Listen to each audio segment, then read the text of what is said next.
প্রচার করো যদি একটি মাত্র আয়াত হয়। সহিহ বুখারী। আমি প্রচার করছি, আপনারাও প্রচার করুন এবং ইসলামিক ভিডিও পাওয়ার জন্য চ্যানেলটি সাবস্ক্রাইব করুন। আরে 400 বছর কন্টিনিউ ইবাদত করে যে সওয়াব হয়, সে সওয়াব আল্লাহ দেবে। কি চিন্তা ভাবনার কারণটা কি? কোনো কারণ নেই, তবে মূলগুলি ঠিক রাখতে হবে। নামাজ, রোজা, হজ, যাকাত, মূলগুলি ঠিক রাখতে হবে, তাহলে আমাদের সব কিছু প্লাস হয়ে যাবে। জোরে বলুন সুবহানাল্লাহ। এগুলি হিসাব রাখতে হবে। একটা ইবাদত করব, সামনে লাইলাতুল গায়েব আসতেছে, রজব মাসের পহেলা জুমারাত, লাইলাতুল গায়েব শরীফ। এই লাইলাতুল গায়েব সম্পর্কে ইমাম আহমদ বিন হাম্বল রহমতুল্লাহ আলাইহি তার কিতাবে লেখেন, লাইলাতুল গায়েবের সওয়াব, লাইলাতুল গায়েবের ফজিলত শবে কদর, শবে বরাতের চাইতে 1000 গুণে বেশি। সকলে বলতে লাগলেন, হুজুর কি বললেন এটা? অনেক কিতাব আছে, মাহিবুল্লাহ দুনিয়া, মাদারের জন্য সুনানুদ দারিমি, দারে কুতনি, কিতাব আল আসহার, মুসনাদ আব্দুর রাজ্জাক, আল্লামা কারামত আলী জনপুরি রহমতুল্লাহ আলাইহি তার কিতাবের ভিতরে তুলে ধরেছেন, সমস্ত হক্কানি ওলিয়া আউলিয়া তুলে ধরেছেন হাদিস শরীফ। হযরতে আহমদ বিন হাম্বল রহমতুল্লাহ আলাইহি বলেন যে লাইলাতুল গায়েবের রাত এটা শবে বরাত, শবে কদরের চাইতেও দামি। তো আপনি এটা কি দিয়ে বললেন?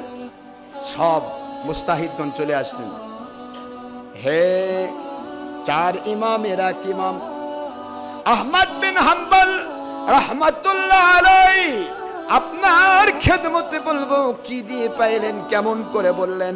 শবে বরাতের দলিল আছে, শবে কদরের দলিল আছে, সমস্ত কিছুর দলিল কোরআন হাদিস ভরা আছে, কিন্তু লাইলাতুল গায়েবের দলিল তত বেশি পাওয়া যায় না।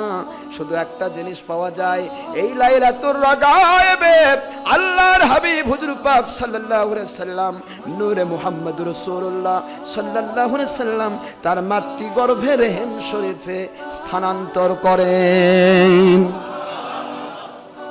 এই হাদিস আছে, এই হাদিস শরীফ আছে, তাছাড়া তো ফজিলতের হাদিস পাওয়া যায় না। আল্লাহর ওলি আহমদ বিন হাম্বল রহমতুল্লাহ আলাইহি বলেন, কত বড় দরজার ইমাম, কত বড় দরজার আল্লাহর ওলি। বারবার বলেন, ও দুনিয়ার মানুষেরা, আমার নবী পাক সাল্লাল্লাহু আলাইহি ওয়াসাল্লাম ওনার পূর্বের নবীগণ আল্লাহ পাকের দিদার কখনো জমিনে পাই নাই, কিয়ামত পর্যন্ত পাবে না। আমার হাবিবি নিজে বলেছেন, আমার উম্মত আমার আল্লাহর সাথে মেরাজ করবে, দিদার করবে।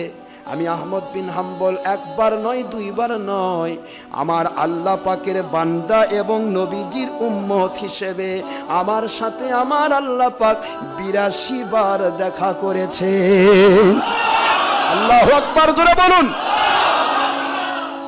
82 বার আমার আল্লাহ আমার সাথে দেখা করেছে।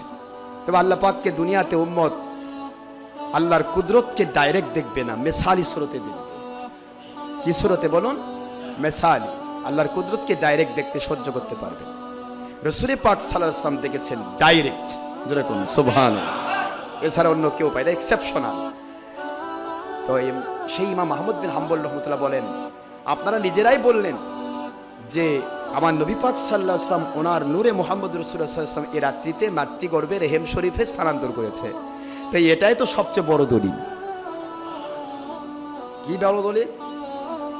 উনি বলতে, ওনাকে জিজ্ঞাসা করা হচ্ছে কি বড় দলিল, এটা বলুন, একটু দয়া করে বুঝিয়ে দিন। আহমদ বিন হাম্বল রাহমাতুল্লাহ আলাইহি বলেন, আমার হাবিবি যদি আম্মা জানের রেহেম শরীফে আল্লাহর কুদরত থেকে যদি নাজিল না হতেন, 1000 মাসের সে উত্তম শবে কদর আমরা পেতাম না। আল্লাহু আকবার বলেন। দর্শনটা দেখেন, আমার নবী পাক সাল্লাল্লাহু আলাইহি সাল্লাম মাতৃগর্ভে যদি স্থানান্তর না হতেন, পৃথিবীতে না আসতেন, 450 বছরের ইবাদতের উত্তম শবে বরাত আমরা পেতাম না, জুমা পেতাম না, নামাজ পেতাম না, রোজা পেতাম না, কোরআন শরীফ নাজিল হতো না। আখেরি রাসূল ছাড়া কোরআন কার উপর নাজিল হতো?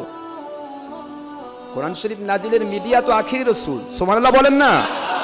না যে তারপরে আরো কোনো নবী আসবে? তো আসবে না, তাহলে তিনি তো মিডিয়া। তাহলে তিনি যেখানে মাতৃগর্ভে স্থানান্তর করছেন, এ রাতের চাইতে উত্তম রাত আর কিছুই নাই। সবাই সাদরে গ্রহণ করলেন ওনার এই কথা। জোরে বলুন সুবহানাল্লাহ। সম্মানিত ভাইরা, তো আসুন, আল্লাহ পাক যে এত মান দিয়েছেন, আমাদের মর্যাদা দিয়েছেন।